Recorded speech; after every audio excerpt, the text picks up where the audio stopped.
chính em từng từ mình nghe em thôi, mãi tới sau mình nghe em thôi, mãi si mê mình nghe em thôi, mãi yêu thương mình nghe em. Vậy thì anh xin chết vì người anh thương,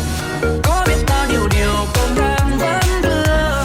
dành cho em dành hết ân tình anh mất một đời, đừng làm trái tim anh đâu. Vậy thì anh xin chết vì người anh thương này, có biết bao nhiêu điều còn đang vẫn vương, dành cho em dành hết ân tình anh mất một đời, đừng làm trái tim anh đâu.